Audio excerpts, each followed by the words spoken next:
The Lord taught Brigham Young how to organize the people, but he taught something that was equally important that really turned the tide for the saints and made this one of the most impressive immigrations that happened in American history. So this is Doctrine and Covenants. It's section 136, and it is verse 2. And this is part of the counsel that the Lord gave to Brigham Young when Brigham Young was trying to move everybody, and it was failing. It says, "Let all the people of the Church of Jesus Christ of Latter-day Saints and those who journey with them be organized into companies with a covenant and promise to keep all the commandments and statutes of the Lord our God." So the companies were supposed to stick together. People were supposed to be organized into these companies, and they entered into covenants as part of being in a company.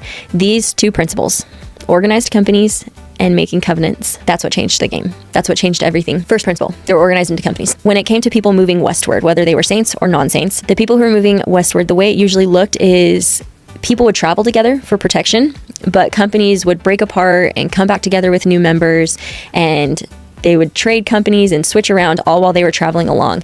And a lot of it came down to every man vying for himself and his family alone. You were mostly in charge of just your family.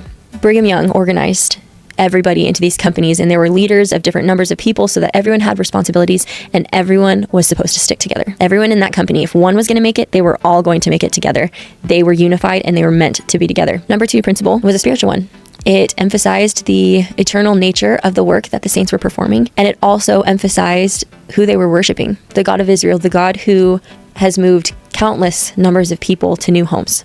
This revelation that Brigham Young received becomes even more significant when we look at some of the other work that Brigham Young was given later on down the line. In 1877, Brigham Young reorganized the priesthood structure. He had traveled across Utah and he had seen how lots of people were scattered all over the place. Some of them were not enrolled into wards. There were confusing spiritual jurisdictions where you didn't know which leader was over which people, or there were overlapping boundaries. There were bishops who were not ordained, and it was unclear who was responsible for what jobs everybody had, what was supposed to be happening. The saints had reached a stage where they had grown large enough that this became a problem. People were going to be vulnerable as they were trying to walk this covenant path. If Brigham Young did not change this, they were at risk of 2 problems. One, they were going to lose people along the way who were vulnerable, and they were going to lose the restored doctrine that they had worked so hard to bring about. And so that's what Brigham Young did.